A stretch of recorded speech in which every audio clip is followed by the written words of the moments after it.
Barcelona. The name itself evokes images of beauty and sophistication. The stunning architecture, the vibrant energy, the gentle breeze rolling off the Mediterranean Sea. A city where art meets elegance and history echoes through the winding streets. But beneath the elegance, just over a century ago, Barcelona was plagued by something far darker, a terror that thrived in its underbelly, a shadow that crept through its narrow alleys and preyed upon the city's most vulnerable. She was called many things: a witch, a vampire, a monster, but her real name was Enriqueta Martí, and her story is one of the most chilling of Spanish crime. Welcome to GBRLIFE Transmissions. I'm your host, Caitlin, and you're listening to GBRLIFE of Crimes, where we explore not just what happened in crimes committed by women, but why they happened and the psychology behind them. Today, we unravel the twisted tale of Enriqueta Martí, a woman whose actions blurred the line between urban legend and horrific reality. A woman who exploited desperation, greed, and superstition to fulfill her own dark desires. But what drove her to commit the crimes that would make her a legend of terror? Born in 1868 in a small town just outside of Barcelona, Enriqueta Martí grew up in poverty. Life was harsh, unrelenting, and unforgiving. Survival required more than just work. It required cunning. She moved to Barcelona as a young woman, searching for opportunity. But Barcelona, like the cities of that time, was rife with inequality. The wealth lived in opulent mansions, while the poor languished in cramped tenements, fighting over scraps. For a woman with no family wealth or connections, survival meant using what little she had. Enriqueta became a maid, a nanny, a cook, doing whatever she could find. But as the years passed and the struggle continued, desperation turned to something darker.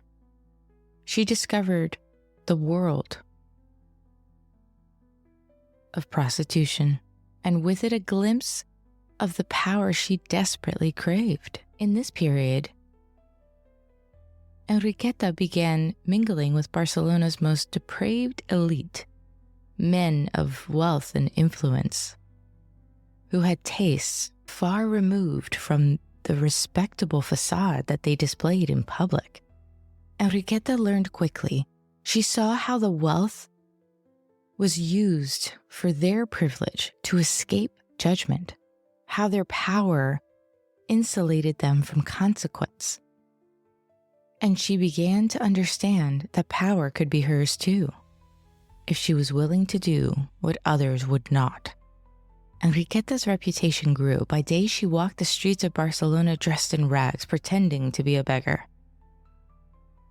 It was the perfect disguise. No one paid attention to a beggar, and no one suspected her true intentions. By night, she slipped into a more elegant persona. She began pretending to be a healer, a woman skilled in the ancient art of folk medicine and occult rituals, but her true skill laid in the exploiting of desperation of others. At the time, tuberculosis, known as the White Plague, was ravaging Europe. Medical science had no cure, and superstition filled the void. Wealthy patrons were willing to pay enormous sums for potions, ointments, and treatments that promised salvation. Her remedies were rumored to contain ingredients that were both revolting and horrific: blood, bones, flesh, and not just from animals. And it was said that her potions were crafted from the remains of children.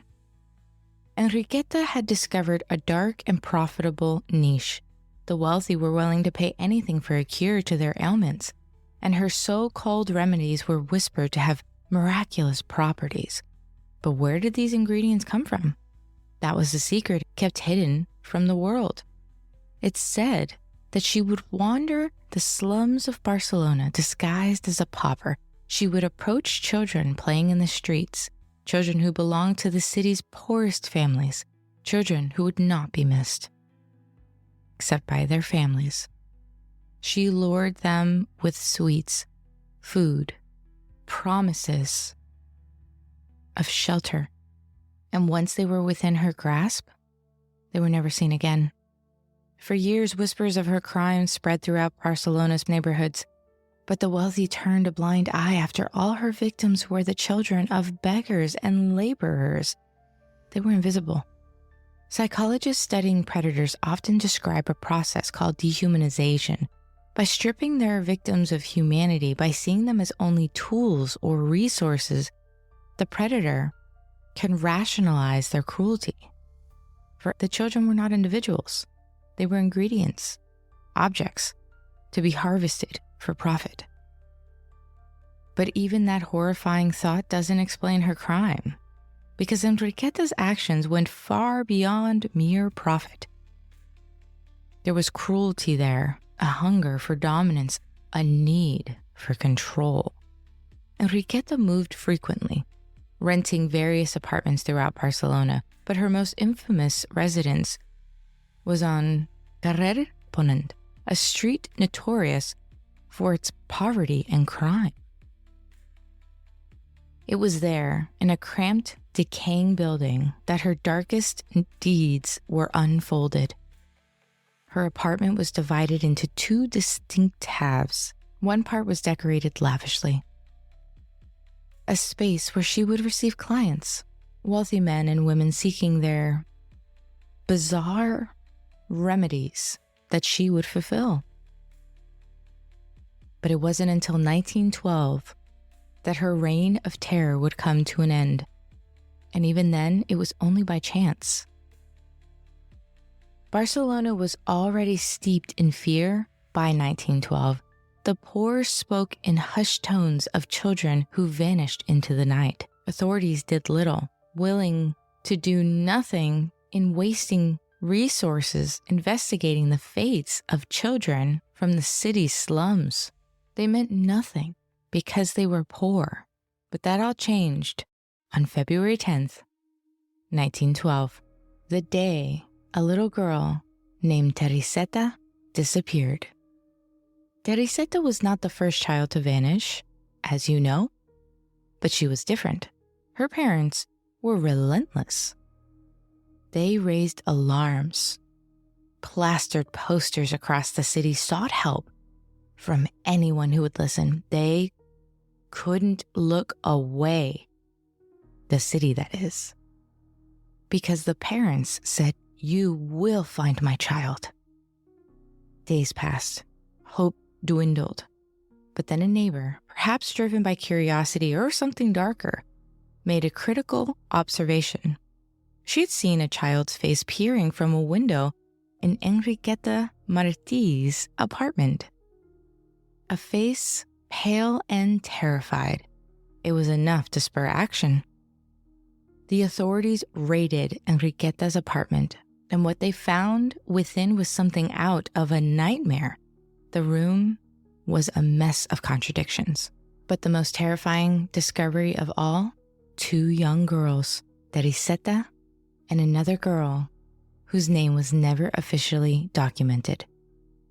They were barely breathing, malnourished, beaten. The children were taken to safety, but the true extent of Enriqueta's depravity was only the beginning. Further investigation into the apartment revealed items that would send chills down the spines of even the most hardened detectives. Jars filled with blood, small bones, some charred, others clean cut. Journals filled with notes of concoctions made from these remains. Authorities described finding ointments, powders, and salves, each one made with the very flesh and bones of these children. But why? Why did she do this? We have to understand the world she lived in, a city divided by wealth and poverty. A time where tuberculosis tore through the population. People were desperate, and desperation breeds madness. And she was their healer, someone who could cure the incurable. And the wealthy, blinded by their own terror, paid enormous sums for this remedy that she and only she could provide. Psychologists studying the case have pointed to several disturbing traits in Enriqueta's behavior: a complete lack of empathy, a desire for control, and most importantly, a sense of superiority. Enriqueta had built herself a kingdom of suffering, a place where she wielded absolute power over her victims.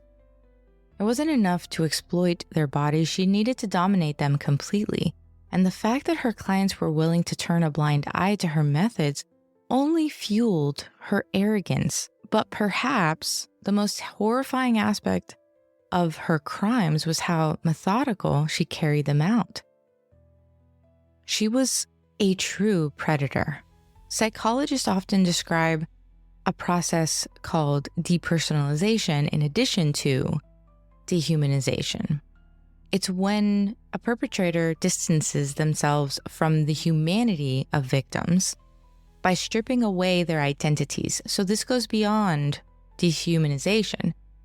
She also removes their ability to have an identity at all, because she viewed them as mere objects.